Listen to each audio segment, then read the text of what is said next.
jewels on the stool. Head wrapped silky, chewing on this oxtail. Scheming on a milli, trying to hit the yacht sail. Gold shining lobster near the Everglades music.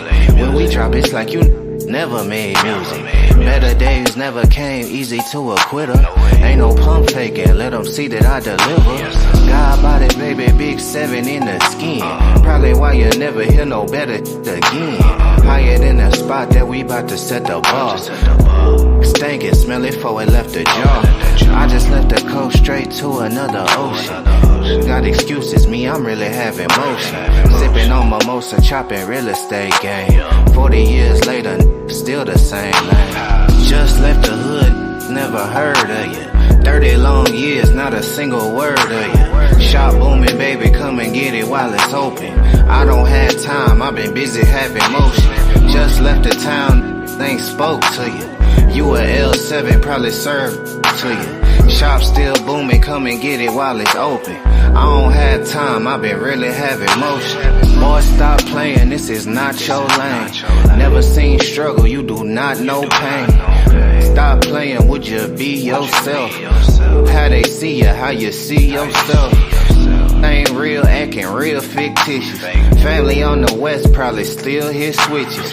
Playing Sally Cell, brought the thumper in the car. I been down in Austin burning rubber down Lamar. Keep what you earn, put it back in the business. Gold mouth shorty spinning racks at the dentist. One stream need a whole 7 ways. That weaker than a whole 7 days. I've been playing chess, working on the left brain.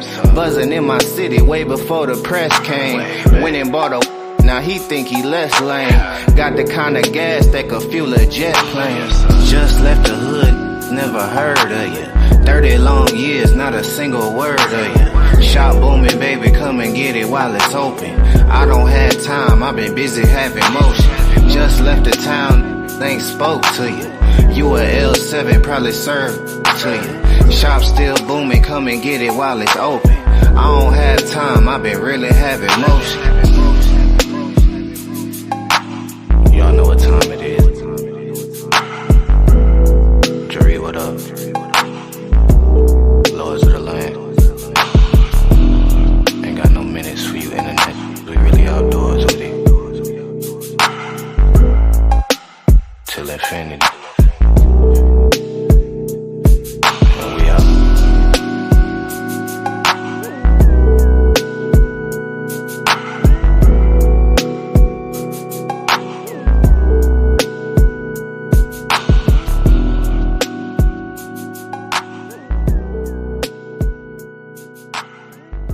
Paradigm Shift TV 314. DMG the Poet. The best. Trust me. Any type of knowledge you need, anything you want to see, check them out. Paradigm Shift TV 314. Peace.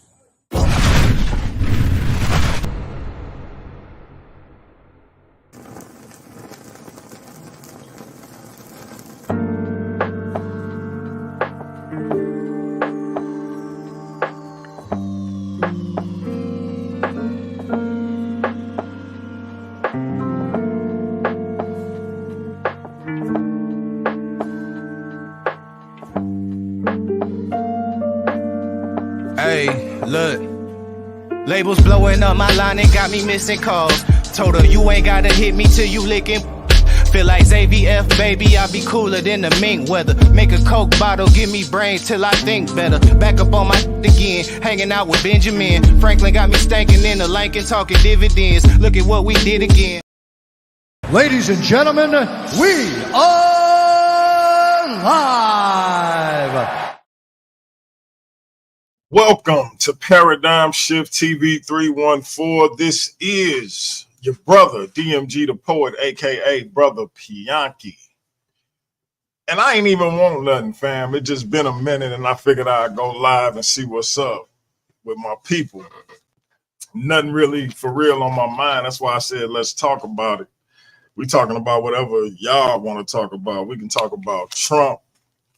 We can talk about whatever going on. I said let's talk about in the wider community. I know, it's some things popping off, You know, I heard my man Sonetta got demonetized, and the Avengers, you know, I think they got together and claimed victory. You know, salute to Psy and Judah Naz and all them people over there. I think they talking about moving over to Roku. But I ain't gonna get into the spiel. Before I do all that, let me do my usual greeting. Shout out to Texas Bama and J Fax. I see y'all in the chat. Shout out to J Fax with the dub, always looking out for his brother. And let me say this. Let me say God bless to all my Christian brothers and sisters. Hotep to all my Kemetic brothers and sisters. Shalom to all my Israelite brothers and sisters. Shalom, I should say. Or slash Shalom. Islam to all my Moorish brothers and sisters. Assalamu alaikum to all my brothers and sisters in the NOI. Peace to all my brothers and sisters in the nation, the gods and earth, them 5%ers. Want to say what's up to all my Rasta brothers and sisters. Salute to all my atheist brothers and sisters. I want to say what's up to all my Naga brothers and sisters. Last and certainly not least, I want to say what's up to all the rest of my brothers and sisters. That includes them Abos and them flat earthers. I want to say Jumbo. And before I continue, let's just say this. I want to say Jumbo to the rest of the brothers and sisters throughout the African diaspora, be it here in the wilderness of the United States of America or beyond. And I always say we can't have unity without uniformity and all of that good stuff. We can disagree without being disrespectfully disagreeable, and y'all know my spiel. But it's becoming more and more apparent to me that I may be just saying wishful thinking. Let's talk about that. Is it wishful thinking on my part that we can't have unity without uniformity? Or is it that if I don't agree with your position, I'm your op? Because it seems like to the non-believing set, the atheist set, the believers are the ops, and vice versa, almost even more so. So, am I living in a fantasy world when I say we can disagree without being disrespectfully disagreeable, and we can have unity without uniformity? Am I living in a fantasy world? Because as it pertains to Black people, it seemed like if we don't agree, we the ops for one another.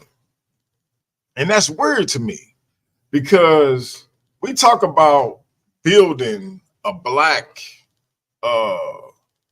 community and having this, these Black cities, or in some people's mind, a Black nation. What up, B? I'm glad you commented. I can get that membership going. I meant to message you earlier and tell you I'm gonna need you to comment so I can get you that free membership. But because I didn't know how else to do it, I was trying to do it without doing that. But now that you commented, I can get that popping. But yeah, I'm just trying to figure out. Shout out to my sister, not a Black, same mama, same daddy.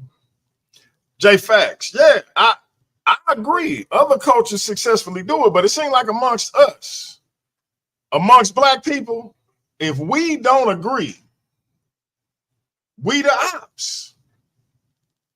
Like we witnessed it. We witnessed it time and time again. If we don't say things the way somebody thinks it should be said, it's a problem. You feel me? Like, we can't have our own perspective and you have yours, or it's offensive. You know what I mean? Like shout out to my man Metu. If you see a graphic on this channel, the Paradigm Shift logo, the video I just did with the God Body Marlon Simmons. If you see any of those things, shout out to my man Darren. If you see any of those things, then Metu probably made it. But as you seen last week, he said my sister Mignette was lying when she said Kemet had slavery. And she took offense to that because she like, I ain't lying. I'm not a liar. And that's the one of the issues that I'm talking about. Could it have been that she was just mistaken? Or could it have been that he was mistaken? But instead, these words get thrown around and then things get misconstrued because now you've offended somebody. When it could have just been a constructive conversation, because there are elements to history that can be explored and re-examined, and we may come to a different conclusion, or it just may be the way it is. I personally, from what I've studied, what I know, what the sources tell me, Kemet had 3 forms of what we can effectively call slavery. Servitude, where someone sells themselves into the service of someone else. Most times for their own survival. Still a form of slavery because they no longer have their own will, depending on who they sold themselves into the service of. You know what I mean? Now, the other form is forced labor, where you are being forced to work on civil projects, building temples, pyramids, and other building structures for the government. You being paid for your service, but you ain't got no choice but to do it. Yeah, we paying you, but you gotta do it. If you gotta, like, you can't call in to work, my G. You do it until it's done or till you die, because you're being forced to do it. Compensation aside, that's another form of slavery. Don't let the compensation fool you. If you don't have a choice, it's slavery. And the last one being effectively chattel slavery, except for it's from prisoners of war. So when they would get into conflicts with other nations, they would take those surviving soldiers, citizens, etc., as prisoners of war, as spoils of war. And now those people were the property of other people. They were in servitude, enslaved by the victors. And because what else do you do with the surviving army of a country who you just defeated? You can't let them just roam about, or they coming back to deal with you, or to join forces with somebody else that want to deal with you. So that's what ancient civilizations did. It's not that difficult. And I mean, you know, we got sources for this. And I can pull up where I'm getting my reference from. This is a history of slavery from Chartwell Books by Suzanne Everett. And she breaks down those 3 forms that ancient Kemet had. I can make it up. Now, what's her motivation for lying on ancient Kemet? That's what somebody would have to point out to me. What's her motivation for lying? Like, because she would have to be telling the same lie on all of the other ancient civilizations and cultures that she mentioned in the book. I guess she lying on Kemet because, again, there's a lot of people that think Kemet was Wakanda or something.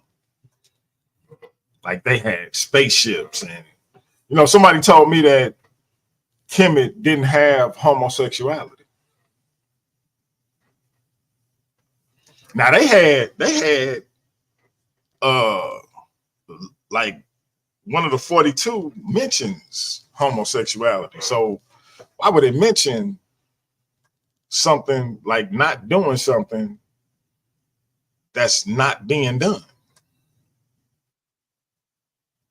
That don't make no sense. So it says, I have not lain with another man. Why would it say that if somebody hadn't lain with another man? But Kemet didn't have homosexuality. In the Maxims of Ptah-hotep, it mentions don't sleep with the lady boys. What the hell is a lady boy? And this is the Maxims of Ptah-hotep. This is talked about as one of the oldest texts, not just in ancient Kemet, but in history, period. And it says, don't lay with the lady boys. So it was some lady boys running around. Otherwise, my man B, just,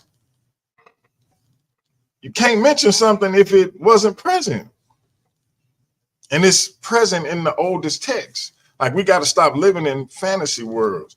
I'm going to put the link in the chat. Again, let's talk about it. We could talk about Trump. We could talk about whatever y'all got on y'all mind. That's just what I had to get off. But yeah, I'm just kind of like, are we really at this point where we really just have to agree in order for us to get along, or disagreeing is that make us the ops? Like, I don't understand that. That's kind of nuts to me. But it seemed like that's what it is, and it's kind of disappointing, especially when we with little kids. Shout out to my man Kahani in the building. I ain't forget about you either, bro. I got that bottle. I got the 16 ounce because you said 2 8-ounce, so I just got the 16 ounce bottle.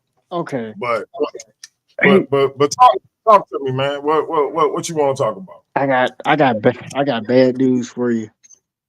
Man, I think due to the fact that there's a significant change in my schedule now. Okay. I think I'm gonna have to give up my channel privileges. So Kahani is abandoning Paradigm Shift, is what he's basically telling us, ladies and gentlemen. The young scholar is abandoning Paradigm Shift.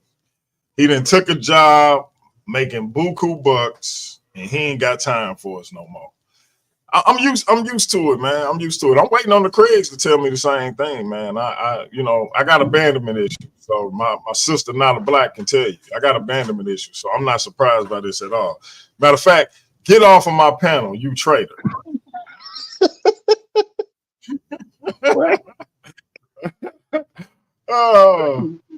Oh, but man. that's what's up, man. That's what's up, man. And it is what it is. No big deal. You good? Yeah, I'm pretty sad about that because I remember I told you I was gonna do some stuff to bring your channel back up, but the schedule. But because there's one thing I gotta do for you too. I gotta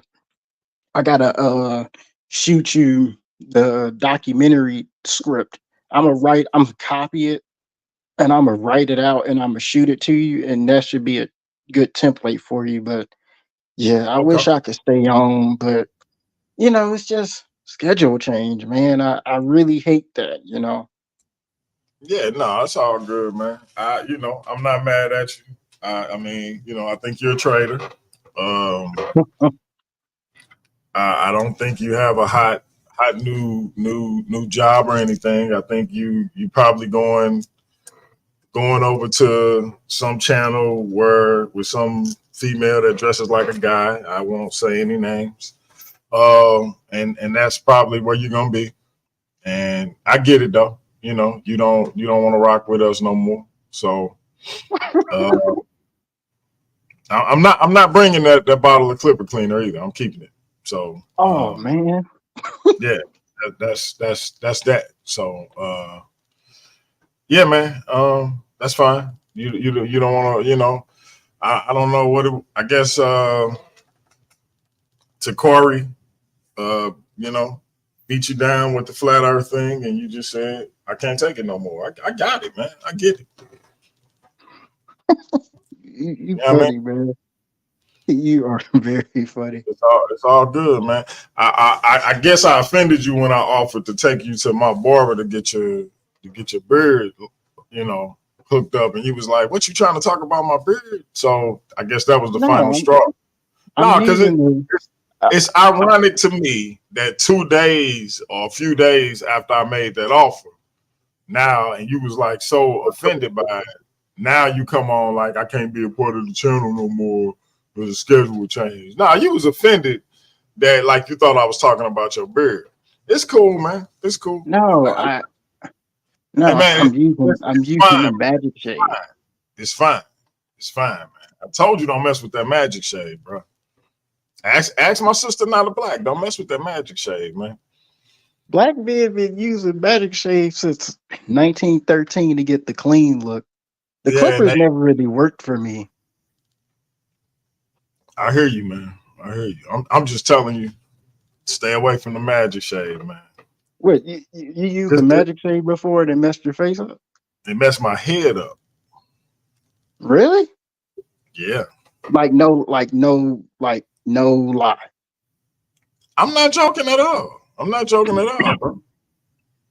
I kid you not. It legit messed my head up.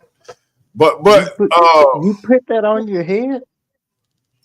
Yeah, I'm bald headed, man. So yeah, you know. I ain't trying to hear all that, but hey man, I'm trying to tell you.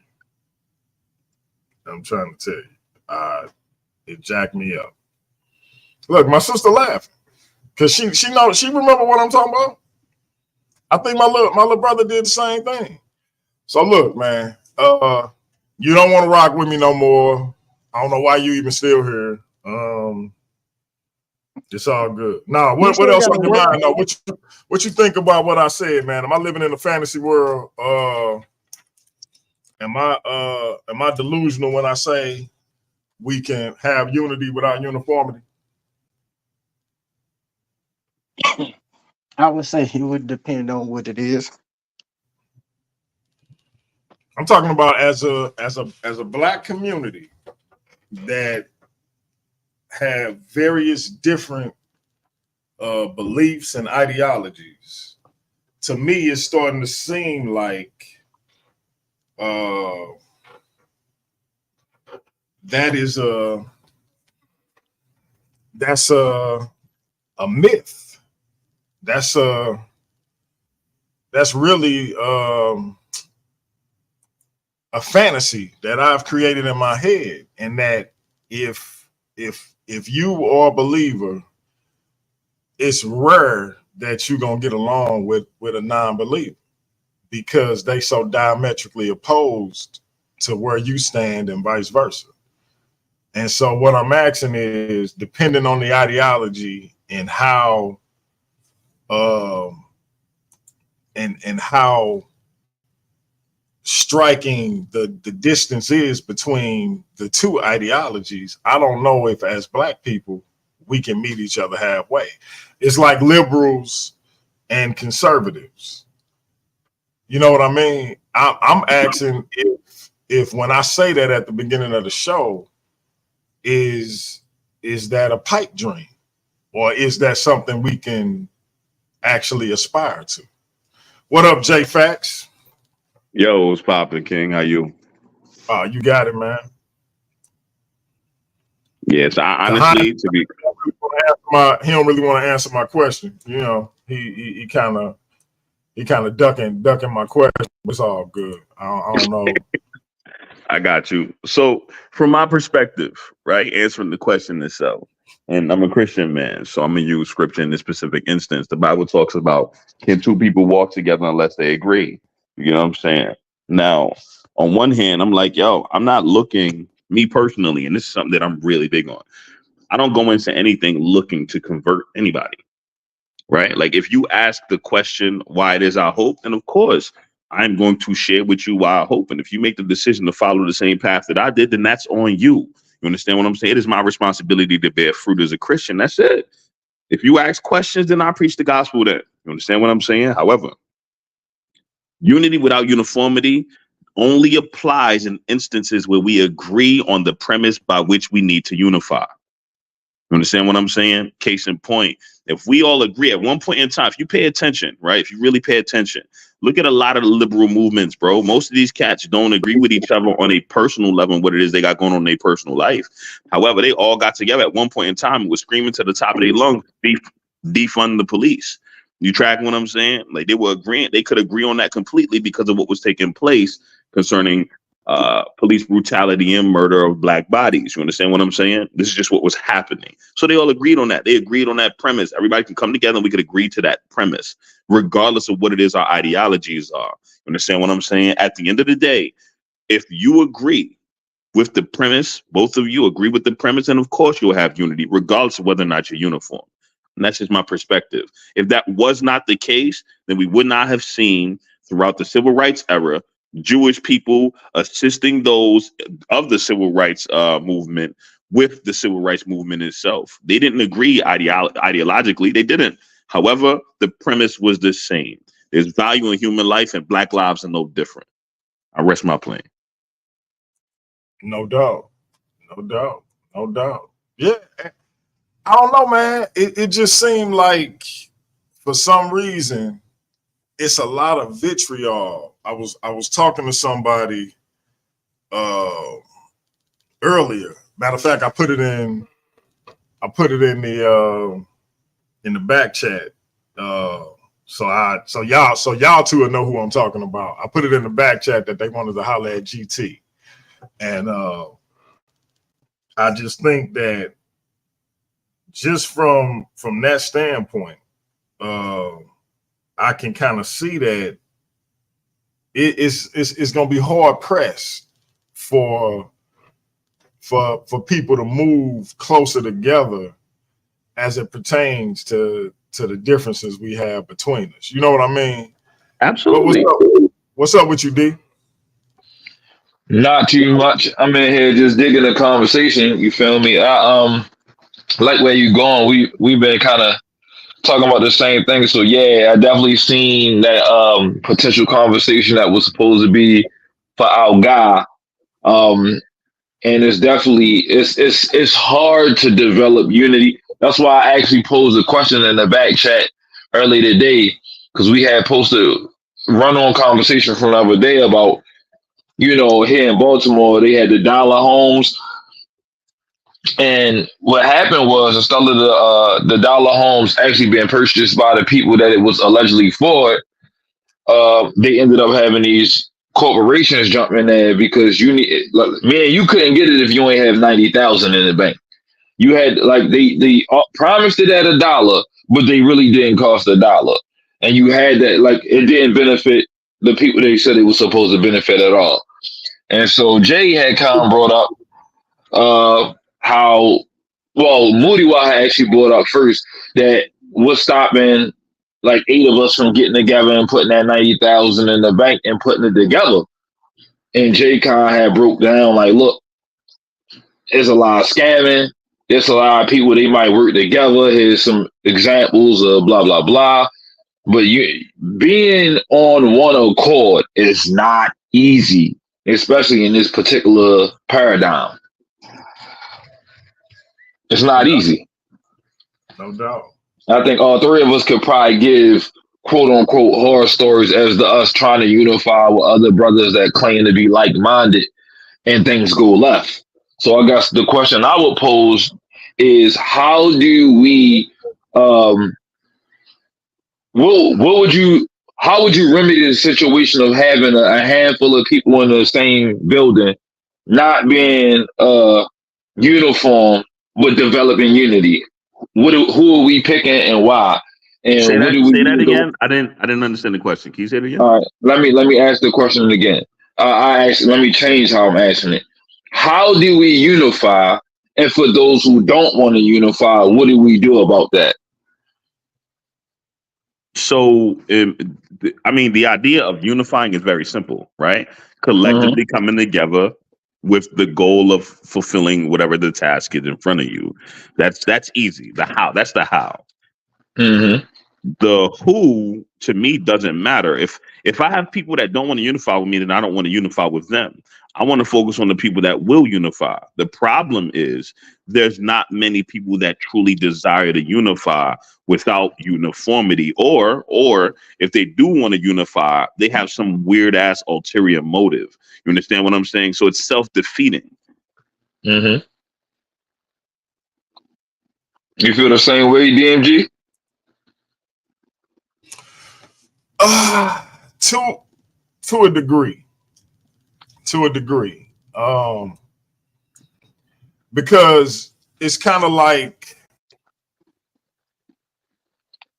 to me, it's kind of like I want to give people the opportunity to show that they can be that we can sort of get along despite our differences. But it's like experience has shown me that that's the difficulty of that. And so it's almost like, how you got a tall hill to climb, and you Yeah. get there and look up at the hill and you put your hands on your hips, like, and you take that deep breath, like, do I really want to do this today? But what if you get to that point where you like that every day because of the hurdles and the rocks and the things rolling down the hill that may knock you down and start you back at the bottom? That's kind No. of how I feel about it. You know what I mean? It's like, is it even worth the effort of trying to do it? So Okay, so my fault. I didn't mean to cut you. I wanted to add a extra piece to that question. So let's use the Pan African diaspora as a whole. There's, like, we'll say, collectively multiple different ideologies or lack thereof, and we're trying to unify. Well, what is it? What is it that we can unify on if everybody has different views? Some people feel like they can't. If you if your wife is white, not that mine is because she's not, but and I'm just using that randomly. I just picked that out of a hat. Let's say, for instance, my wife is white, and because my wife isn't African or African American, they can't unify with me. You know what I'm saying? So how is we? And there's tons of reasons they could choose because I'm a Christian or because somebody else a Muslim. How am I supposed to unify with other Black people if they don't really want to link up? They don't want to buy back the community with us, and they rather stay in a little small cell groups like the way they are now. Like, what am I supposed to do at that point?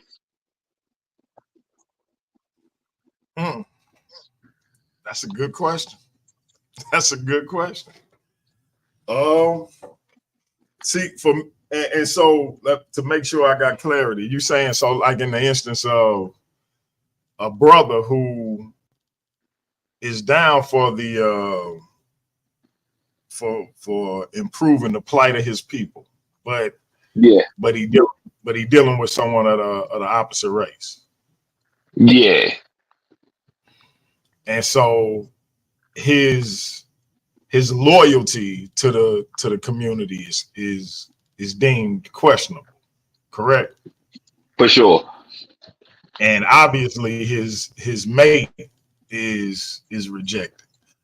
And I feel like in that instance, when that happens, because you got to think about the people who would automatically be eliminated. Frederick Douglass, later in life, because after after his first wife died, he married a white woman.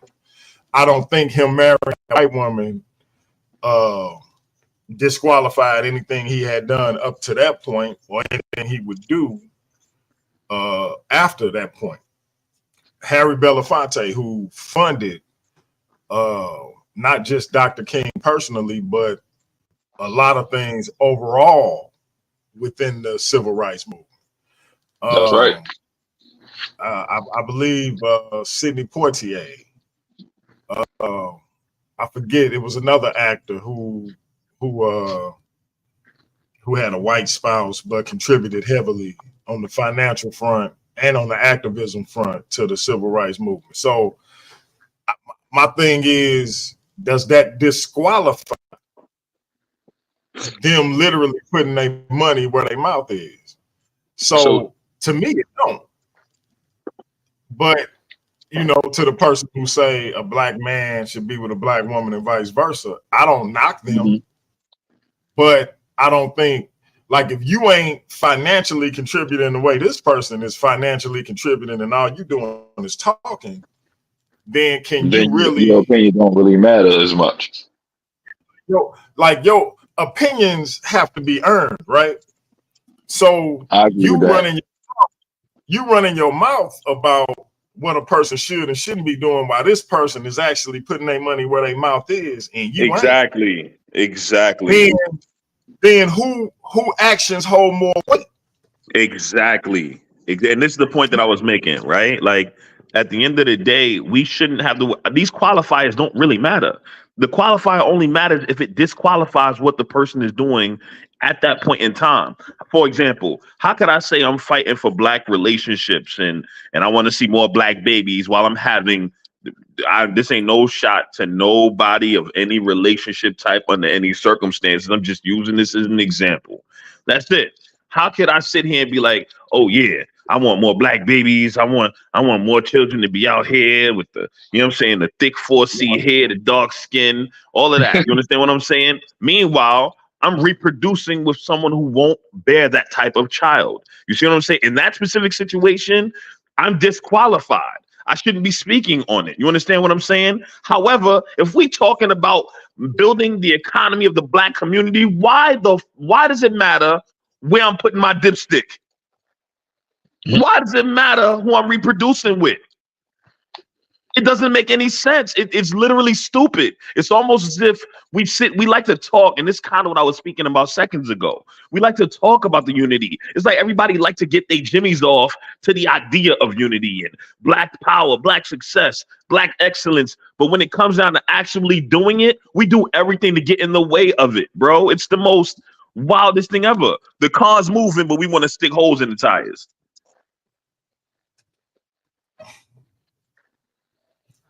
Yeah.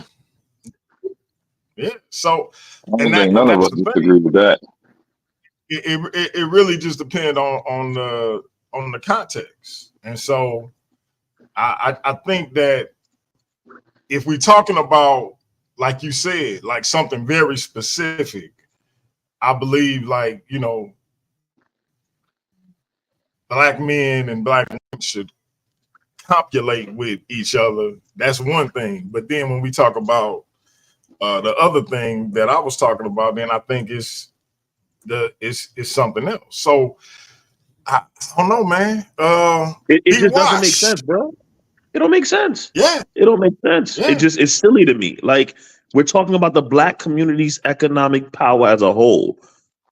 Why does it just doesn't, reproduction or sexual desire has absolutely nothing to do with the conversation itself, like, at all.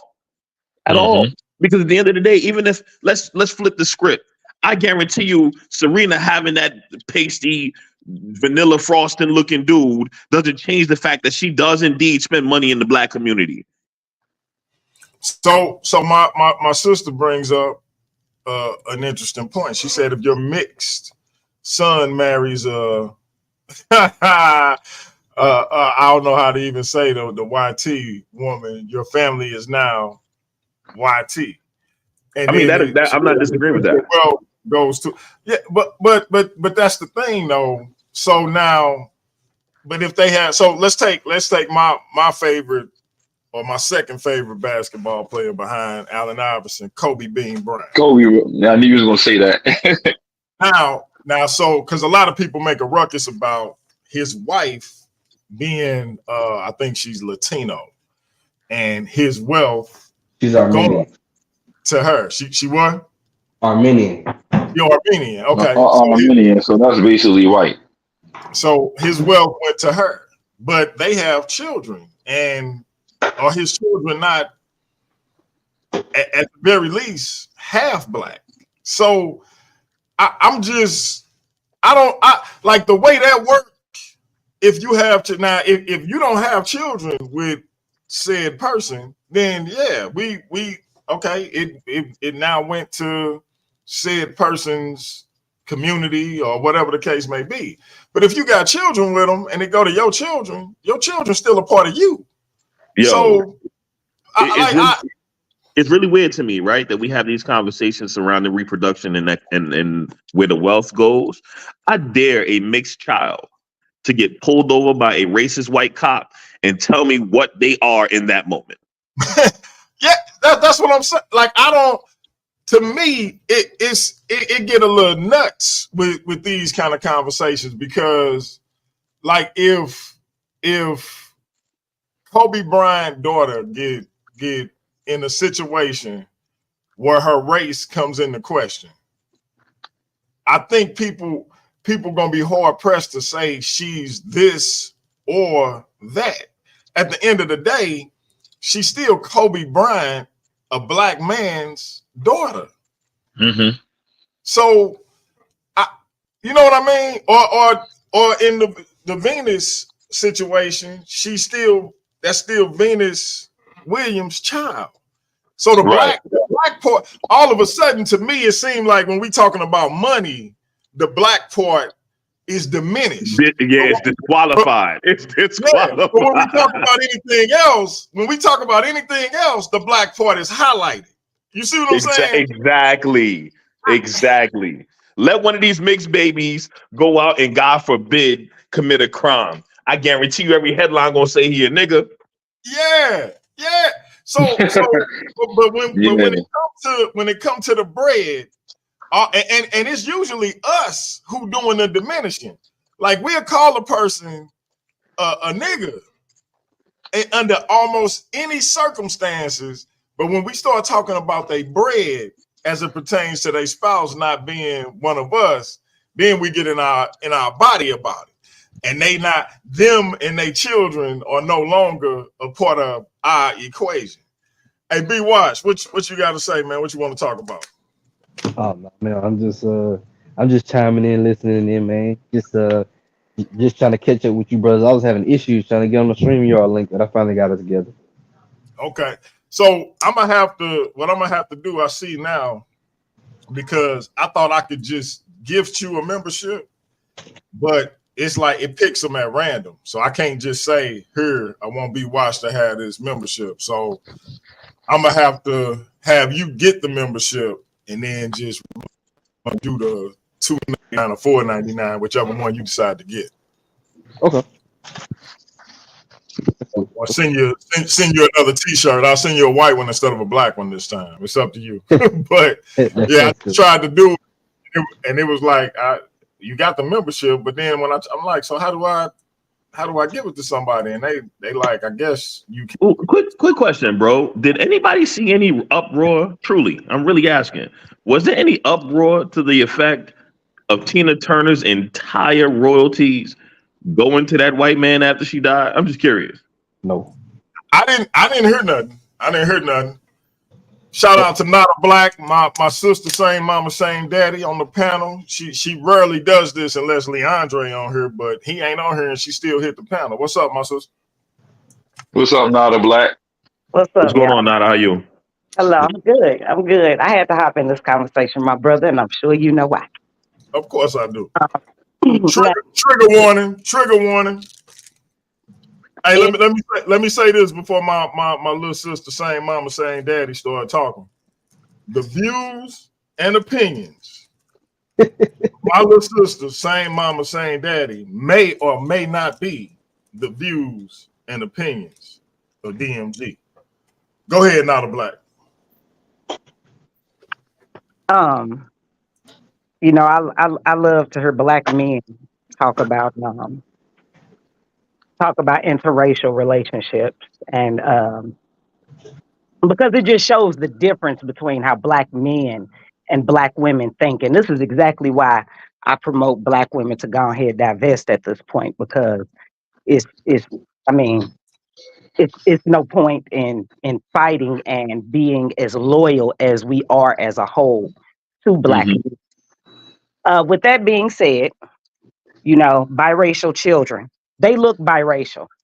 9 times out of 10, they look biracial. The argument of what white people, you know, I know black people love using whiteness as the standard, but that doesn't mean we have to, because white people say, you know what, biracial people mixed with black and white only, or black. That's what it is. And we just, it baffles me that such pro-black people agree with this narrative. They're biracial. Just like if you ask a biracial person of any other racial mix up, what are you? Oh, I'm Mexican and white. What are you? Oh, I'm Japanese and black. So let me ask you this, my sister. So if we emphasizing the fact that they biracial, which I don't think nobody denied, if we emphasizing that they biracial, why is the favorite thing to say then is that this, because we talking about rich people. We ain't talking about, because don't nobody really care when it's a poor person. So we only talking about rich people. Why do we, when it's a rich person, why is the first thing we say is that they money going into the white community when they have biracial children? Because wouldn't it be that they money going into both communities if they have biracial children? It depends on how their child chooses. You know, we know biracial people, and depending on which way they decide to go will depend on where their last name goes. All it takes is one generation. Look at Patrick Mahomes. His daddy is black. He is biracial. His children are Caucasian, period. That is white. You think they're going to associate with black people? No, they're not. They're not. Why would they? That black man chose a white woman. So his son did just like he did and chose a white woman. And his son is going to choose a white woman. The Mahomes name is Caucasian now. That is what I'm talking about. That is how Can I offer a respectful comment? Go ahead, B. I would say, based on my lived experience and stuff where I'm at, that may work in, I think, other parts of the country. But where I'm at, that typically that dog don't fly. Even if you got, because people typically around here know your lineages, last names, who's who. You know, we have a big thing about passing down here. And you can pass your whole life, but everybody, black or white, knows when these certain names, like typically surnames, their last names, and certain people, like they may be mixed, they may be 1/4 black, but the way they are treated, the way they are handled, it may be they may be treated better than your typical charcoal black brother or sister. I'll give you that. But when the rubber meets the road, they do draw the line of what side you own and what side you're not on. And I'm just saying from my lived experience. What if that person, that white person, Patrick Mahomes, let's say he was, since I'm talking about regular people as well. I put them all in the same category, but I mostly focus on the sons because they carry the name. But let's say that person you're talking about in your community or where you're from picks up and moves. They're white, period. All they have to do is move. Well, yeah. You can leave this part of the country. I don't disagree with you there. Like if this person picks up and moves to like California, let's not deal in little minute, situations. Well, I was gonna say, like, let's be realistic. But the other Patrick side of it is Mahomes' this though. children. All right, Nobody, one there's mic, nobody one mic. Oh, delayed my bad, my bad, eyes. my bad. Not a black. Finish your My bad, Nada. I got a delay. My bad. I'm Then here. you My gonna bad go to now. Byron. I got a delay. My My point bad. is, and again, I like these conversations because it really shows that right there, these conversations and black men being so quick to give up their race, as the way I see it, is we'll never be who we're supposed to be. Because if you look at, again, I'll use Patrick Mahomes, a biracial man who has Caucasian children. No one who comes across these kids just walking down the street when they're an adult is going to think they have any black in them. They will not live as black. My sister, let me ask you this. And then Jay Fax. Well, I'm gonna let Big Byron go, and then Jay Fax say he got a question for you. So if you identify him as a black man and he has children, I'm identifying who is a black man. I'm not identifying Patrick Mahomes as a black man. He's biracial. Well, you just said. Oh, so you talking about his father? His father. Okay. His father is a black man with the name. Patrick Mahomes is biracial. Yes, he is black and white, and there's nothing wrong with it. No. I know you ain't saying nothing wrong with it. I'm saying, so how do his children skip being biracial? Yeah, because I'm trying to figure out how it works. Because if his father, Patrick, since we're talking about Patrick Mahomes, his father is black. Now you know, come on, DMG. We could go into the quadroons and the octoroons and all of that, but that's what we start getting into if we want to use the white lingo. So no. What I'm asking is, but we're going off since race is a social construct. We're going off of phenotype.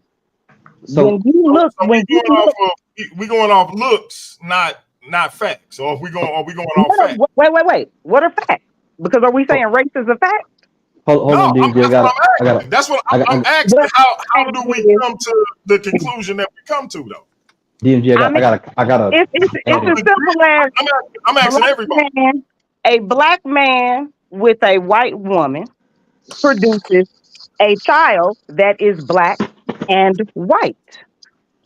When that man reproduces with a white woman, now we have more white, obviously, by the way the children look, in that child. Now, could they have had a chocolate child? Yeah, gene. And that child would be black if that child looks black. But they won't produce a child like that. They never do. So let me add this. Being said, go ahead, child, if it walks like a duck, it talks like a duck. It's a duck. A couple things I want to add here. One, the way I'm speaking, and you can talk about different places in the country. I'm in the deep south, and all statistics show that that most of black people in the United States of America, by far, live in the deep south. In fact, I live in the second blackest state in the country, and the blackest state in the country is about an hour and 15 minutes away from me right now. So when I say lived experience, like I'm talking about deep in it, to where we've been intermingled, intermixed, intercultured since we got here. So that typically in our experiences, even if you 1/4 or 1/8 black, I promise you, black and white people can see someone walking down the street. You can tell they mixed, but you can be like, especially people who lived a long time, they will say, that person got some black in them. And even now, sometimes I'm surprised. I'm like, are you sure? Are you sure? And then, sure enough, behold, you come and find out this person got some black in them. It's just something they when you lived it long enough, you can spot it. The other thing I would say is this: we have to decide if we're going to participate in the terminologies given.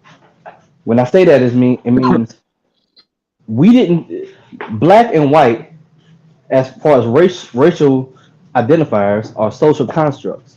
However, it is a lived and experienced construct. There is a thing as black, there is a thing as white in this country. And this country also in that same ilk, when you have black and white mix, they have said all up until the quote unquote one drop rule that as long as you got that one drop of black in you, they consider you as black.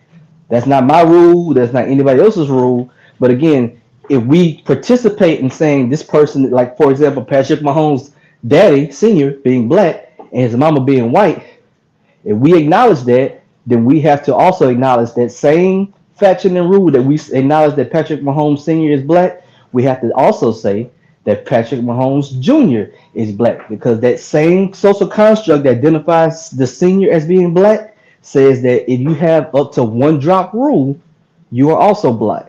So again, in that for me, we can't jump in and out of the social construct when we so choose to, when we can acknowledge that his mama is white and his dad is black, but then also say, oh, he biracial. Well, no, the moment you acknowledge that his mama is white and his dad is black, you also adhere to and submit to the social construct, that says that up until one drop, whether it be octoroon, quadroon, mulatto, mix, you black in the United States of America. We didn't make the rules, but the second that we participate and say this person Yeah, is I black, don't this person is subscribe to white, that. I well, just, that's what I'm saying. That we have to choose which when the we don't second that though. We the second don't. that we subscribe to Hold on, that hold on. knowledge, the second that you subscribe to somebody being white and somebody being black, the same set of people that set that social construct, the same government that set that social construct, also identifies the rule as if you have a certain percentage of black in you, you are considered black in this country. So I it's like we can do it socially, but in reality, the moment that you submit to being black, you submit to being 1/4 black, 1/8 black, and by this country's rules, you black. my sister respond to Byron, and then Jay Fax got a question for you. Nah, J Fax can go ahead go. I mean, I just don't subscribe to it, and nobody has to. Just like black people call themselves African American and not black. Some people call themselves foundationally black. I mean, we can just keep going. I might wake up and call myself Blurple tomorrow and start a trend. I mean, all I got to do is hop on TikTok. I mean, let's keep it real. Every other race acknowledges both. What is wrong with saying this person is biracial mixed with black and white?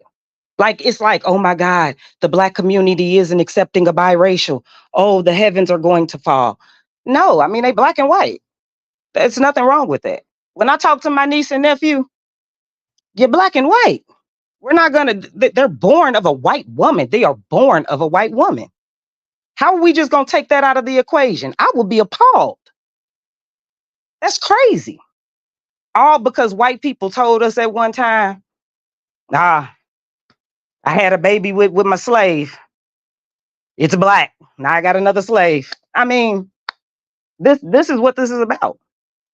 And it's like I just said, as far as calling ourselves black, I might call myself African American, not black. I'm African American.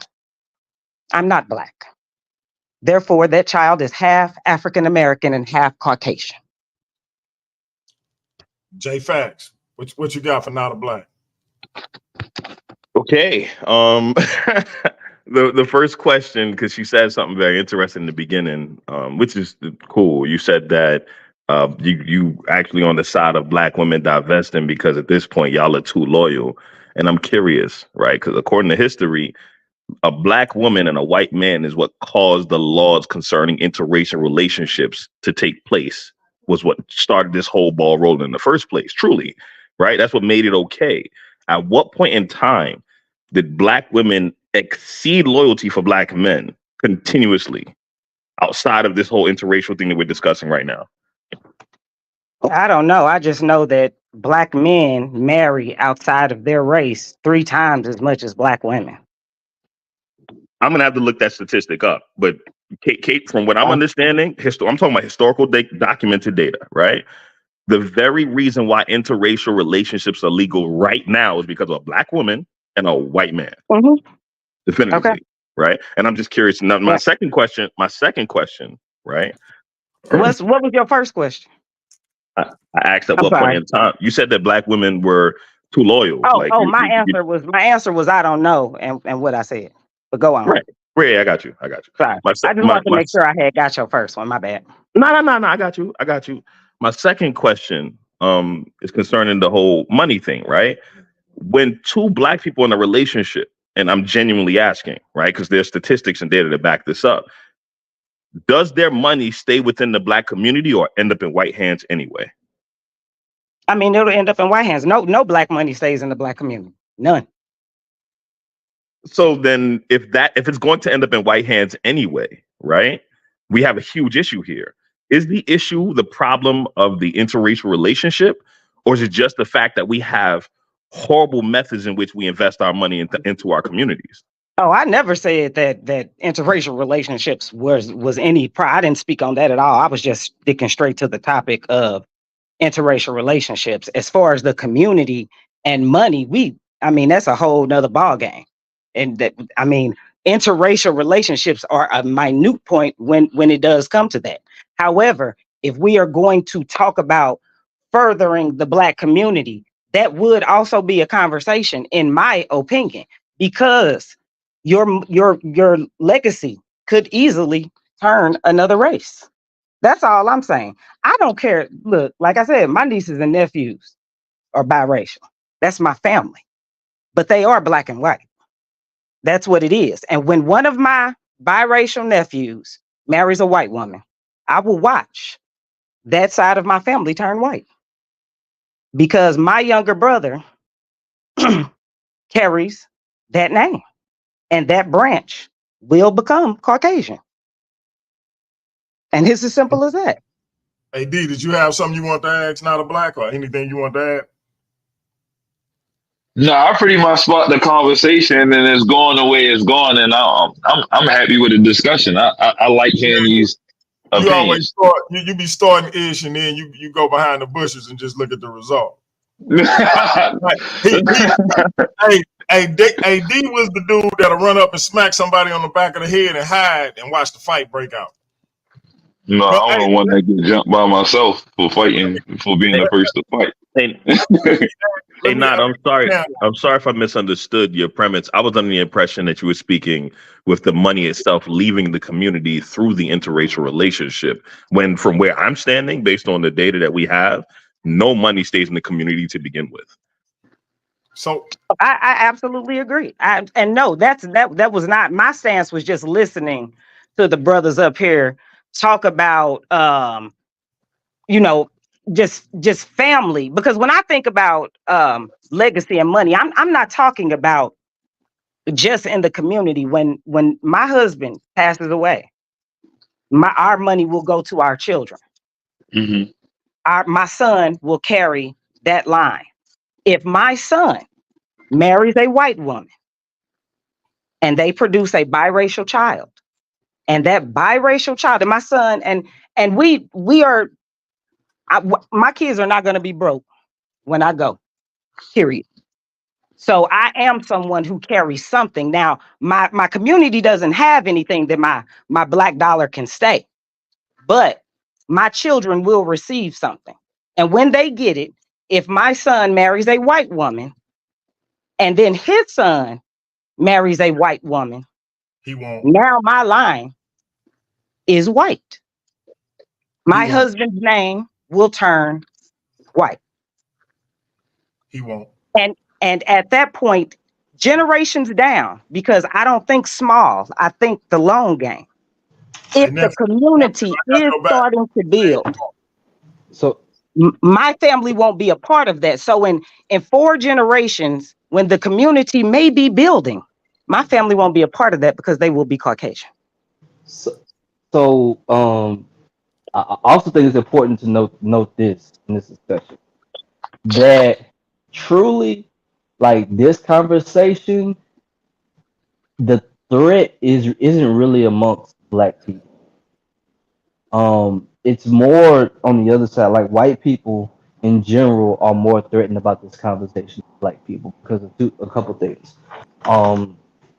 They are increasingly becoming will be by next 20 years the minority in this country. Um, they already are considered the global minority when it comes to whenever they intermingle with other people. And so the issue may be like say for a scenario, let's say Kobe's daughters, right? Half black, half Armenian, and they say they marry, Jon Snow, some white dude. They have these quarter black kids, right? No, And no. when they by statistics, right, by at least another generation or two, the pool of quote unquote white people will continue to get smaller.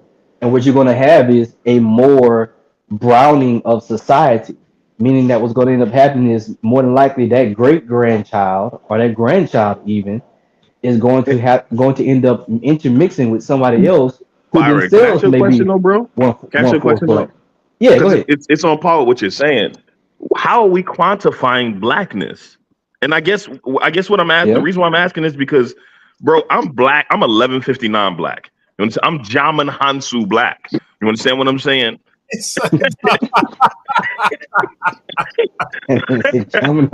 My children's parent, my children's mother is also black. You understand what I'm saying? However, I have two very yellow children, fam. I mean yellow. If they end up with another light-skinned person, will their children not also be light-skinned? I guess what I'm trying. How are we quantifying blackness? Are we talking about the diminutive state? There aren't light-skinned black people. Yeah, I'm not saying there are like light-skinned black people genuinely perceived as biracial just by appearances alone. Yeah, that's my wife and her dad. They're not biracial at all. But that's what I'm saying. They're genuinely perceived as. My kids is light as I don't know. Like they get asked if they biracial all the time. They be like, "Nah, my parents is black." Like what you talking about? But they grandmother's super light. Like I don't know what happened, but they hella light. Well, to answer the question, Jay, like we know genetically most black people, African Americans, Negro people in America have anywhere between I think they say 15 up to 30% of white in their background. However it got there, right? We can tell the stories of how it happened, but whatever it is, it's there. So that means within our genetic profile, it exists. And we know when you mix genetics, that is literally a crapshoot. I'm not saying that two black people are going to necessarily come out with a blonde haired, blue eyed baby, but statistically, it can happen. Well, yeah, that's my point though, right?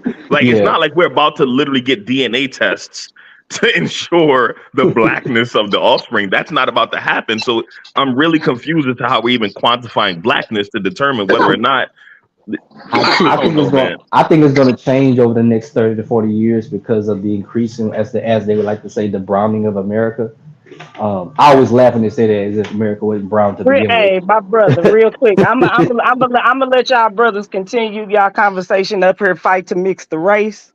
You know what I'm saying? Y'all go ahead, have y'all conversation. I'm gonna go ahead and step off. Love on my black ass husband who is cracking the hell up at y'all. You know I'm gonna call you later. But yeah, shout out to black men. You know what I'm saying? This is exactly why it ain't black women. Make sure you keep divesting. Because they ain't fighting for us, they fighting the mix. Shout out to y'all brothers. Peace and love. Be easy. Peace and love. Peace and love, Queen. I really don't even, I'm being honest with you. I don't understand the premise. I asked the question because it's very commonly stated on a regular basis that black men are constantly dating out. But black men aren't even the reason why interracial relationships are illegal. It was a white man that wanted black coochie that made things change. I'm not making this up. That's a Google search. At one point in time, they considered the shit jungle fever for them. I would say this also, Jay. That's why I say it depends on where you are regionally in the country. So I'm the statistics again. Most of the black people concentrated in America are in the deep south, from southeast Texas, Louisiana, Mississippi, Alabama, Georgia, parts of Florida, South Carolina type of states. Like these are facts. Mississippi is the blackest state in America. Louisiana is the second blackest state in America. I live in Louisiana. I live in the blackest parish, or what you would say county, in the blackest city in the state of Louisiana. When I'm saying these things, like, I'm not saying race mixing can't and don't happen, but the way the constructs are, it is very difficult. Why? Because in most places, most people, regardless of race, you typically live in communities that look like you. It's what naturally occurs. So while you may have race mixing, and again, I'm not against that, by the way, but just statistically, you're probably more like it is more likely to happen in the state like say California or Nevada than like Mississippi for various reasons, right? Like we can go into the history behind it and everything like that, but like we can just do the odds. Like, what's the odds of a black man mixing with a white woman in Jackson, Mississippi versus Reno, Nevada? What are the social repercussions of that? What are the experience of both? Right? Like, in one place is more than likely to happen or can happen. Let me say that. On other place, I'm not saying it can't, but like you probably can count on your hand how many black men from Jackson, Mississippi, let alone married into interracial. And let me say this because this is a caveat that you hear often in the South as well too. Intermixing of someone of your equal or greater social status as well too. Because I ain't just talking about the white the white girl that's in the hood that's from the trailer park that just kind of hop over and she cool. I ain't talking about that. I'm talking about the one from the suburbs that got the parents with the 2.3, 2.5 kids and the white picket fence and the big SUVs and the boat in the backyard and the RV and brother from across the tracks who she ended up being with. I think I may have seen it once. I typically don't see it in that manner.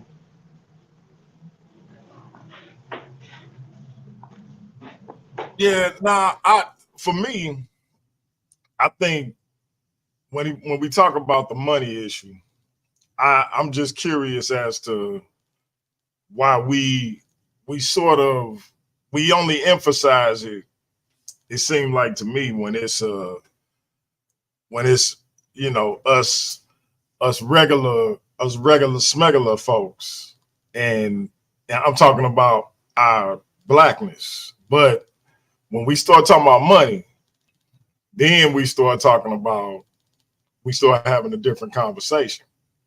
And I think I get a little flack because I tell people all the time, hey man, I done had a conversation with my son. I ain't gonna hold you.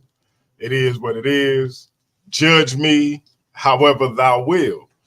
But hey, my G, I'm gonna need you to strongly try to bring home a woman who look like your mom's. Now, I'm not trying to be Dr. Umar Johnson, you know what I mean? But I just think that that's important. My question to you gentlemen. Now, hey, B, I know you don't have a son. I can't remember if you got one, D. Jay, I got daughters only. Okay, you got all girls, y'all girl dads. Jay, I know you in the same situation I am. Yeah. Are you okay with your son bringing home a woman of another race? And the reason I ask is because me and my wife always get into an argument. My wife be like, I don't care as long as they love him and they loyal to him. And I ain't gonna hold you. For me, I just feel like my son gonna go through some things in life that a person of other ethnic stock is gonna be hard pressed to help him navigate through. And life is a bitch anyway. Never mind you having to fight and struggle for who you love based on this thing we call race. And so for me, I think you saving yourself a whole lot of drama, unnecessary drama, if you stick to your own. And I understand it be your own who do this and it be your own who do that, but it be other people who do that too. So it's just a personal preference of mine. How you feel about it, Jay? Do it matter? Should it matter? Etc. So for me, I'm gonna say this very clearly. I can't stress this enough. I would prefer my son to bring home a beautiful black woman who will, one, respect him, treat him well, increase his public image, and add to whatever it is he's doing in life. Compliment that man well. That's what I would prefer. That's what I would prefer. That's a preference. That's a preference. And if he can't find that, should I tell him stay single for the rest of your life? Should I tell him, oh well, if you can't find that, just stay single? Like, no. If he can't find that, if he's looking for that and it's becoming a unicorn, then I hope he finds just that, those traits, wherever he lays his head. I'd prefer him to do so with a black woman in another nation, whether it's in Africa, whether it's in Central America, wherever it is. You track what I'm saying? If he chooses a black woman from another nation, I don't care. But the overall purpose I feel like he should focus on is whether or not that woman respects him, treats him well, increases his public image, and adds to whatever he's doing. But I would prefer for him to choose a black woman. However, I can't choose that for that young man. I can only tell him what to look for. You understand what I'm saying? Whether or not he falls in guidelines with that or he does that is completely up to him. But that's what I would prefer. Would I be mad if he brought home Lily? Would I be upset if he brought home Lily? I'd be perturbed. You know what I'm saying? I'd be like, okay, don't be caught somewhere after 10 o'clock with that chick. You know what I mean? But if she's treating like what you just spoke to though, like not now on top of everything else I gotta worry about you being caught with Katie after a specific in the wrong neighborhood, you get pulled over by the Fed. Okay, yeah, exactly. Like y'all might not be able to see it, but I'm getting gray hairs in my beard. I'm 47. Now don't talk that talk because it's a lot. My cousin younger than me, all his junk gray. I'm just saying, I'm getting gray in my beard. I think it'll be exponentially more if he bring Katie or Lily to the crib because I'm gonna be wary because it's hard for me to trust Katie and Lily. And you wanna know why? You know what's crazy though, DMG? It's hard for me to trust. You know what's crazy, DMG? Typically, we're more trusting of a white man with our black daughters because we understand that he's going to get a pass for the most. Hold on. I promise I'm going somewhere. I don't trust. I'm telling you. I don't trust them either. I'm telling you at large. Now, I don't trust them because I see firsthand they're killing these women out here. There's news articles up and down where they're literally murdering them left and right. The point that I'm making though is typically I had that argument too. I'm telling you, typically it's more accepted simply because, for the most part, they're gonna get the privilege of that man being a white man who runs the country. White men, you see what I'm saying? So there's a certain privilege that comes along with it. However, if that black man get caught with that white woman in a certain area after a certain time, they're likely to string that man up. So let me give y'all an example. My best friend, talking about best friends in second grade growing up. Graduated. I went on to undergrad in Texas. He went on undergrad in New Mexico, both athletic scholarships, right? La Cruces, Mexico, New Mexico. He I don't know if you look at the data, but there's not a lot of black women in Las Cruces. The woman that he ended up messing with and being with, he either had two options: either a white girl or a Hispanic. They're choosing the white girl. And as long as he was in Las Cruces in New Mexico in that certain environment, between them it worked. Well, he brought her home one holiday season. We all came. and we all came and she got to hang out with the crew and everything like that. And she got really exposed to us as a whole culture, not just him like individually set off in his own thing or whatever, like us as a whole. And let's just say like she wasn't her complaints was like, oh, you turned into a different you got amongst, everybody else. But at the same time, he had to tell her, this is my background, who I am. Fast forward, he graduated from there. He ended up still with her, moved to Cali with her. It don't work out. He moved home. End up marrying a chick that we both knew since high school. I'm talking about Jamal, just like you said, black of the berry, sweet, like dark skin, completely opposite spectrum. They married going on 6 years now, got 3 lovely kids. I just say that because had he had stayed in that particular bubble with her, she would have been perfectly fine.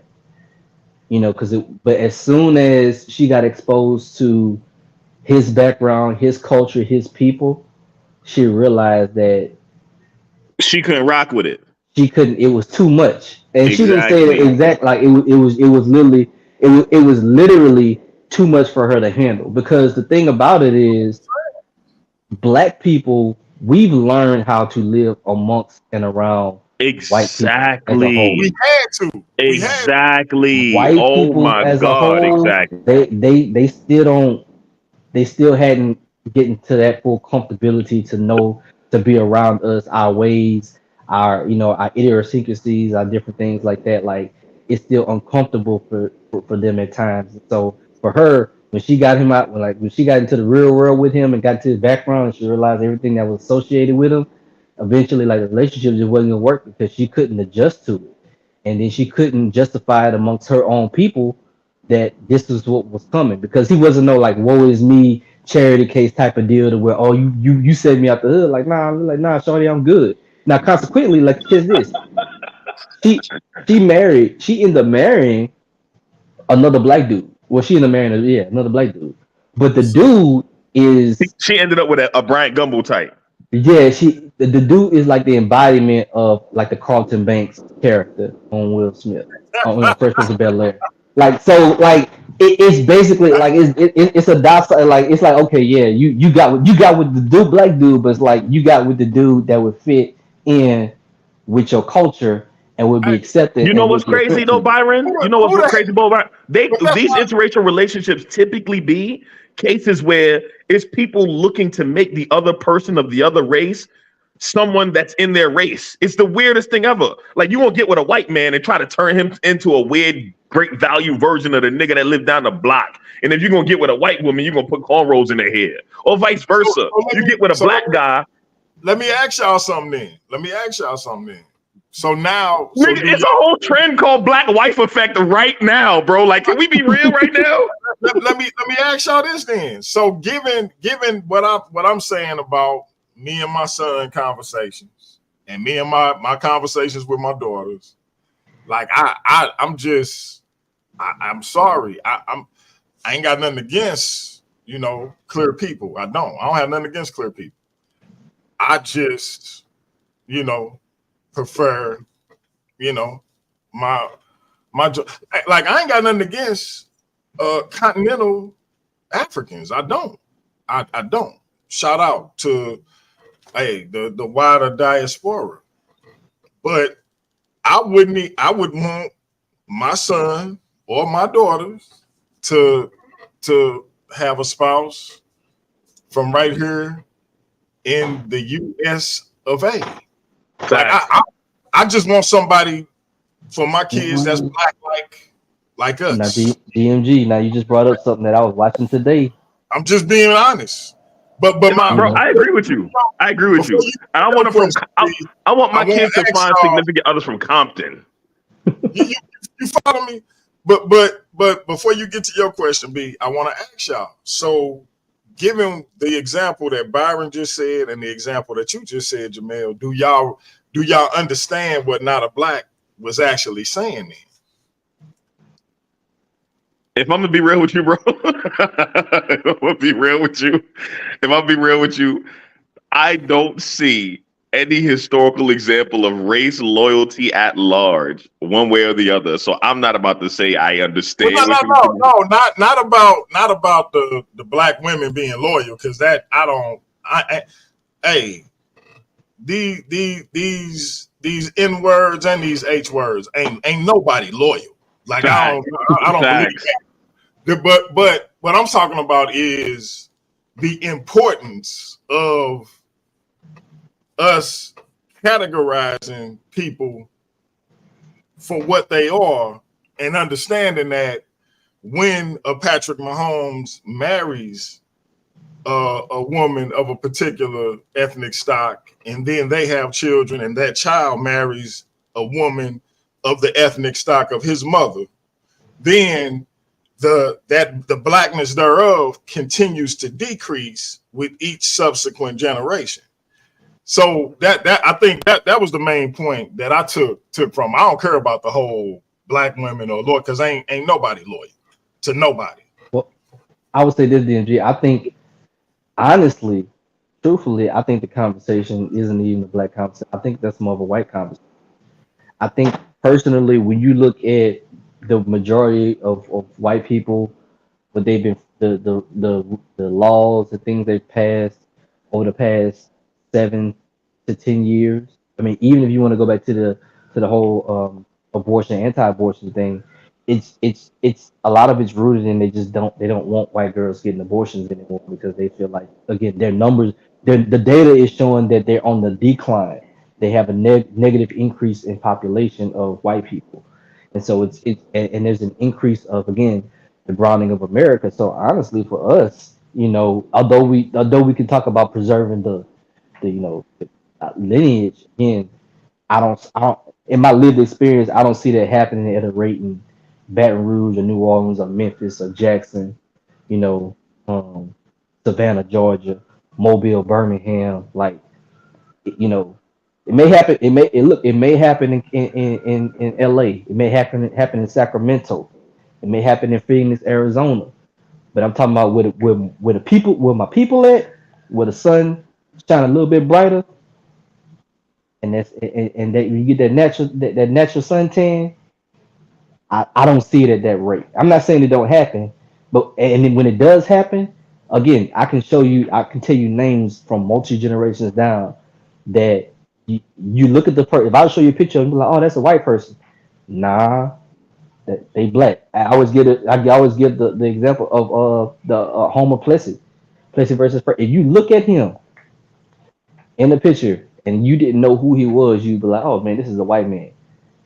Everybody, black and white in between, knew that he had black lineage. Everybody. It's just one of those things to where, again, I get it wrong, but the elders know, like with white and black, when they see and they look, and I haven't, the Lord bless me and love to live to 60, 70, 80 years old and seen enough. Maybe I'll get enough wisdom to spot it out too. But when I tell you they be spotting it like, oh yeah, well, they black. I'd be like, huh? Like, oh yeah, so and so, so and so. Bro, when I tell you they can name, it's so deep, bro. They can name the plantation of which their ancestors came from, and who mixed with who married where, what families did this, what families did that, bro. I'm telling you, down here, oh, it gets deep. So ain't no running away to say, well, I'm no longer black. I want to be identified as white or biracial. Other places it may happen. Down here, nah, it don't happen like that. And you get found out real quick where you stand. Yeah, and B, I want to ask both of y'all this, because you in Louisiana, you in Baton Rouge, right? Mm-hmm. So and J Fax, I know you in Texas now, but you from Brooklyn.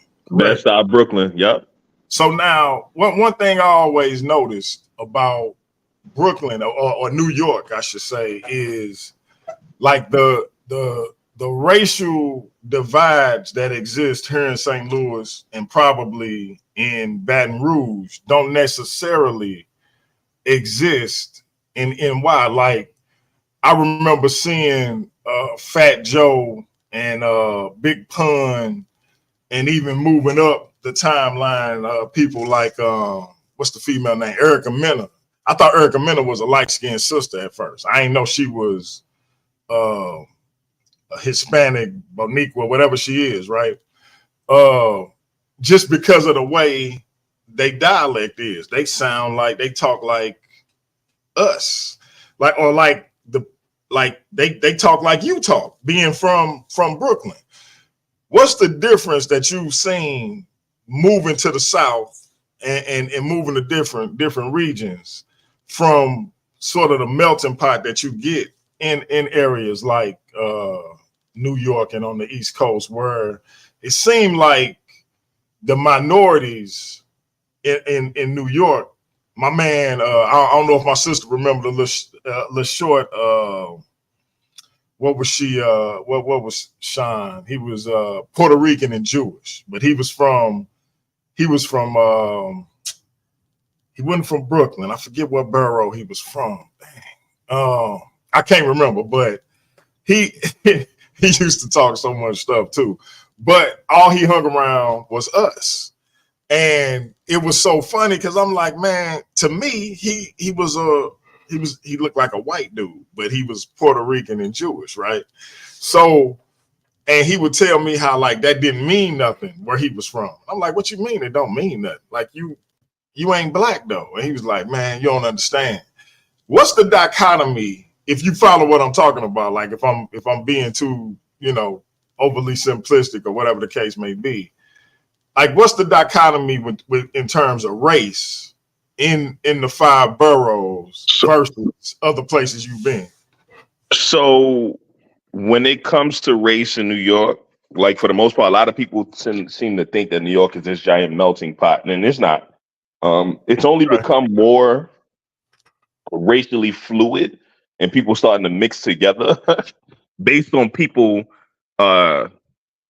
moving themselves to New York and becoming different. Like a lot of people, transplants, if you will, people are coming to New York and changing the narratives. Because at one point in time, you know what I'm saying, Brooklyn primarily had a lot of niggas. You know what I'm saying? That's just what it was. You know what I'm saying? And in Brooklyn, of course, you had your different neighborhoods that were split up with different races. It'd be a bunch of like, I'm not speaking negatively about nobody. I'm getting to the point too.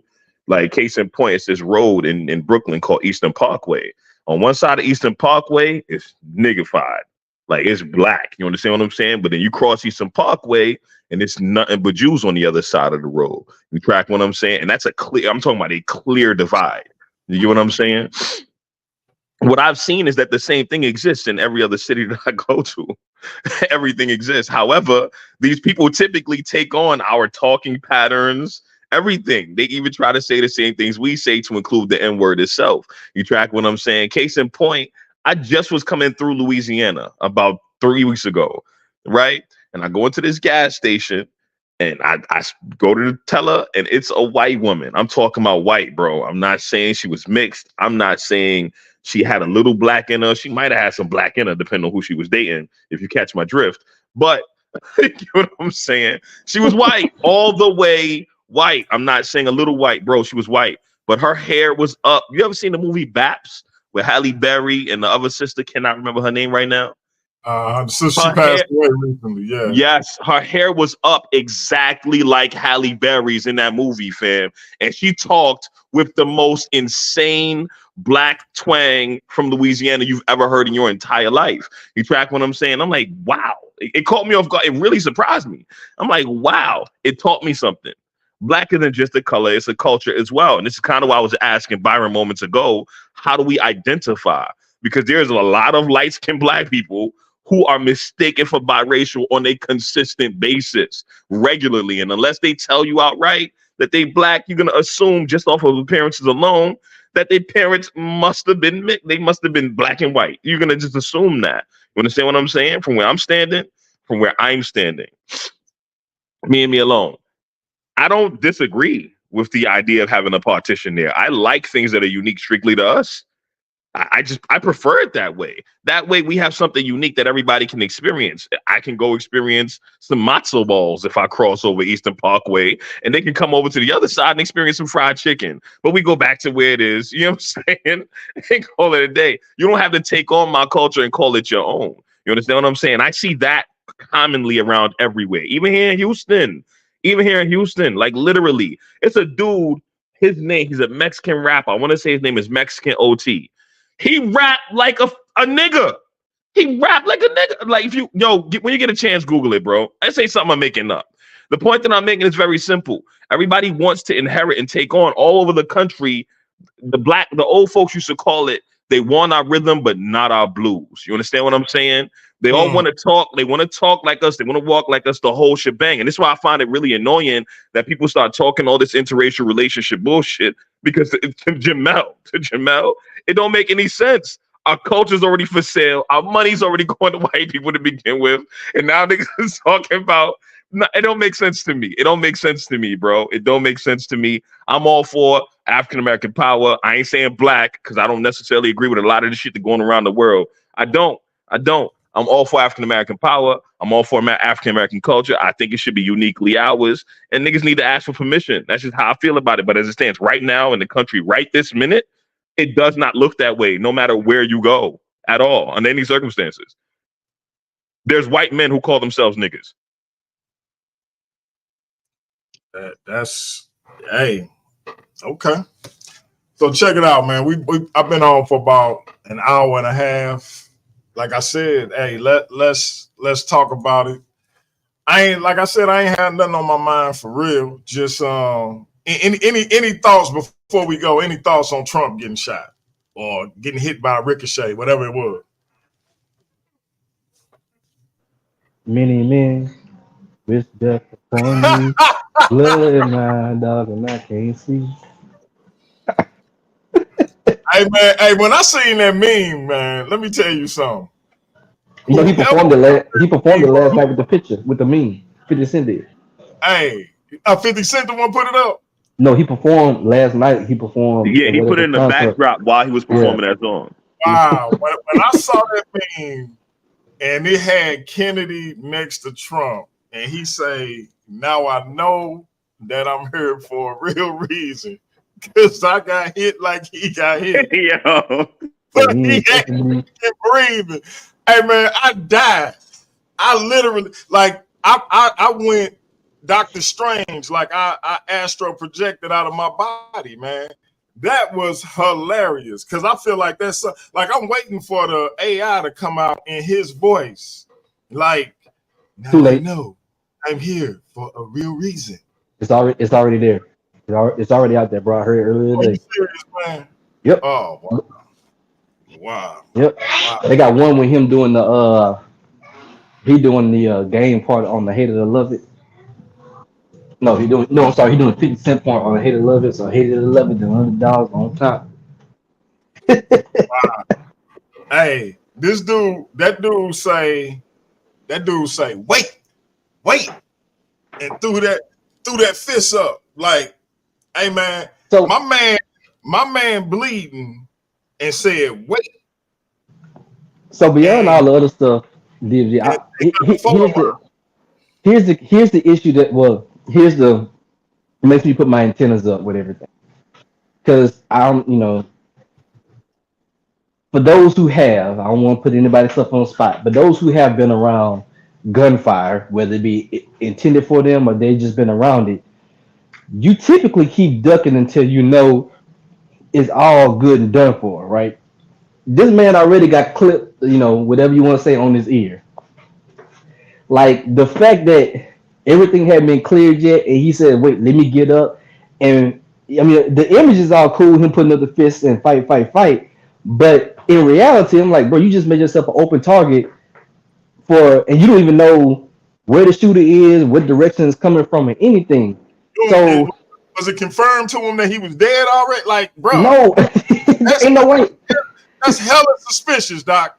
Yeah, because look, I'm telling you, you've been around some issues being popped out. You are ducked out until you know, like, okay, this done. Like, I don't know, bullets flying everywhere. Like, man, I ain't getting them. Nobody's out here like, I made it, boom, nah, bro, You hear me? no. Hey, who gets shot at and says, "Wait"? Like who do that? Bro, that's my only. I'm like, bro, nobody, bro, it's still wide open. Like, dog, it's still you leaking, and it's still wide open. And you talking about let me show the people. Like, bro, you don't know who else got something pointed at you in that moment. Man, listen, this is America, man. Shout out to Not a Black. She say Trump pumped that fist with American pride. It was a moment. Hey, that's facts though.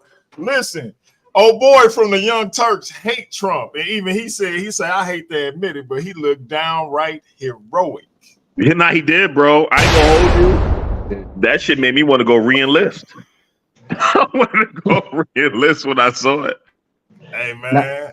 Now the issue now is that, because everybody was talking about what the shooter and what it was afterwards. We find out who the kid was, a registered Republican, if I'm not mistaken, a pro-gun enthusiast, pro-lifer. Like, I'm gonna say it's tomorrow. The next couple of weeks about to be funny, looking at the different political sides talking points, because both going to blame the other for the reason why, this person did X, Y, and Z. Because on the one hand, you're gonna have people on the blue side saying, "Well, I mean, that's one of y'all people," at the end of the day.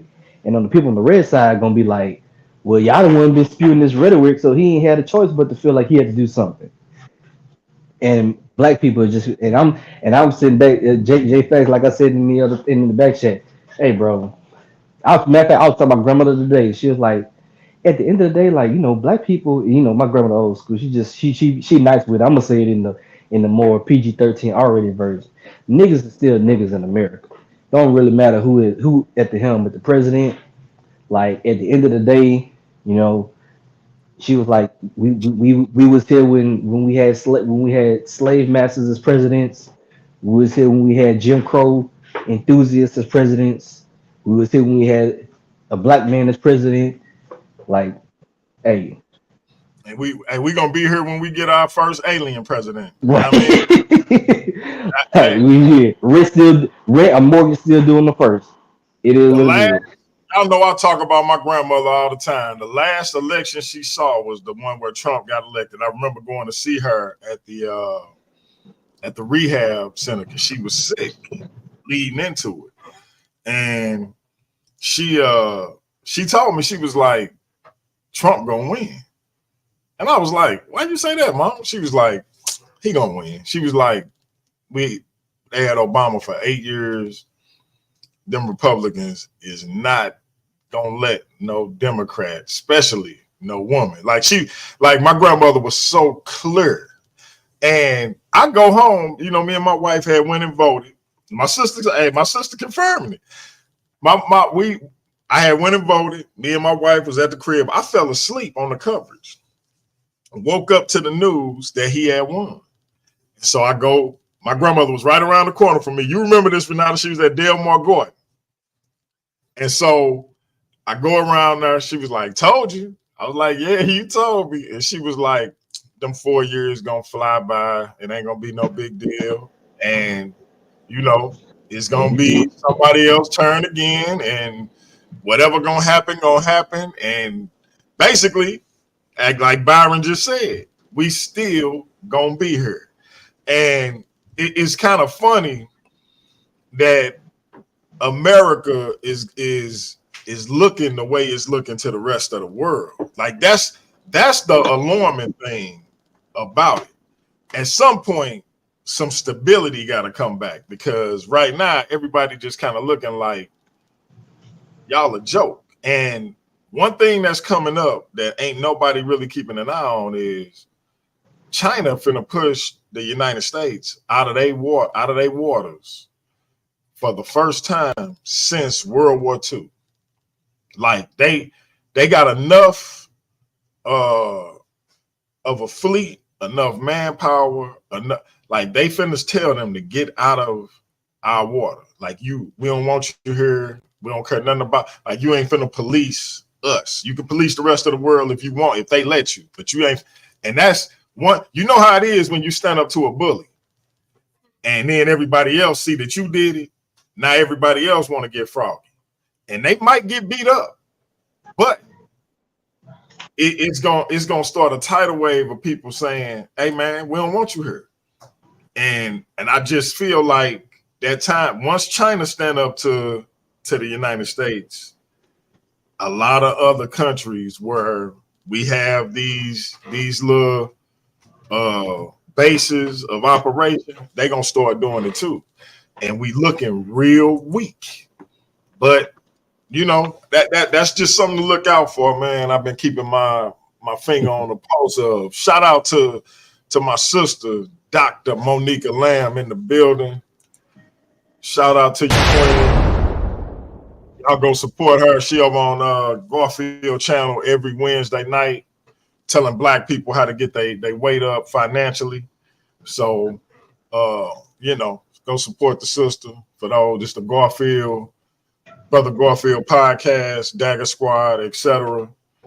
Make sure you support her. And she been doing this for a while, helping black people get they right foot up on the financial tip. So, hey, any last words from my two esteemed brothers before we shut this thing down?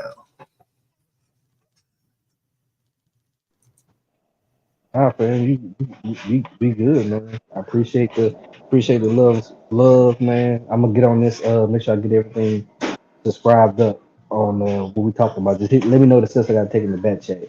Yeah, just when you go on the channel, just it'll ask you to join, and I think one is $2.99, the other one $4.99. Just let me know which one you do, and I'll reimburse you. And that's how I'm gonna have to do it because I ain't know it was random. So when you be doing that, Jay, because Jay Fax gave like 20 of them mugs away, so it just send it to whoever it want to. Yeah, it picks it automatically. It just give it away automatically to whoever. Got you. Okay. I typically only when there's a lot of people in the chat, that's when I be giving them away because it give it out to just anybody. But it's when it's only like 4 or 5 people, I don't do it. Gotcha. Okay. Because I'm thinking about, because I'm up to 27 members now. If people retain them, and I'm thinking about once we get to like 50, when we start doing these debates, hey y'all, we trying to have this event. We're gonna make it a members only thing. That way the people that's actually paying for the memberships would benefit from seeing, like, if we could start putting these 3 debate cards together like I want to do, like we do our little version of UFC, then it'll just be strictly for the members. That'll be one of the members only type of situations. I gotta holler at the Craigs and see what they think about that. But like I said, that'll be in the future once we get our weight up with more members. But that being said, family, man, we got the face-offs coming next week. We got Lord Benu facing off against the number 1 seed, Zion, the War King. And we're going to keep y'all updated on Takari and Jay Fax. Takari been having some personal trials and tribulations. He may, oh no, you know what? Takari said next Sunday. So as long as Jay Fax schedule clear, him and Takari will be doing their thing next Sunday. We'll keep y'all updated over time. So we got Jay Fax facing off against Takari Sunday. We got Lord Benu and the number 1 seed, Zion, the War King, facing off next Saturday. The tournament recommences next week with the face-offs, and then a week after that, it'll be full back on with the debates. So the tournament is still on. Somebody's still getting that $300. Jay Fax and the rest of y'all contributors is making it so I may not even have to come out my own pocket. This thing may pay for itself thanks to y'all contributing to the channels. I appreciate that. So with that being said, y'all, it's another episode of Paradigm Shift TV 314. I'm going to leave y'all with our brother, B. Wash. And until next time, man, we'll be black at it. That's peace. Yo, it's your brother B. Washington, brother Washington, Byron Washington, coming to you straight live. Want to give a shout out to our brother Pianki Patah, aka DMG, aka got the baddest channel on the planet, Paradigm Shift 314. I really love this channel because it allows brothers and sisters from all walks of life, all spiritual traditions, to really come, dialogue, no BS, no fighting. Yeah, we turn up a little bit here and there, but we still do it to turn up in love, and we all try to build from each other, and I can really appreciate that. And the brother's real open because he's down for the people, no matter, regardless of your traditions. Of course, everybody gonna have their own belief systems and this, that, and the third, but the brother is down for the people to allow us to build and really find a way to navigate in this world that's so oppressed us, no matter what your faith tradition is, what your worldview is, whatever the case is. We already know that in this society we become are a part of an oppressed society. So shout out to Paradigm Shift 314. Shout out to the brothers and the co-hosts as well, Nobody. So we just gonna keep it on rolling. Again, the hottest channel on YouTube.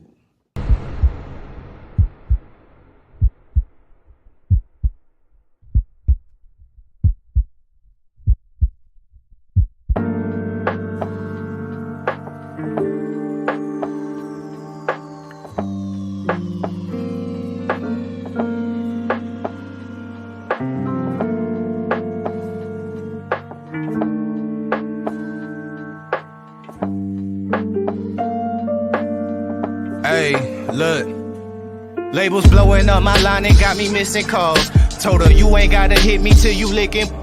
Feel like ZVF, baby, I be cooler than the mink weather. Make a Coke bottle, give me brain till I think better. Back up on my again, hanging out with Benjamin. Franklin got me stankin' in the Lincoln, talking dividends.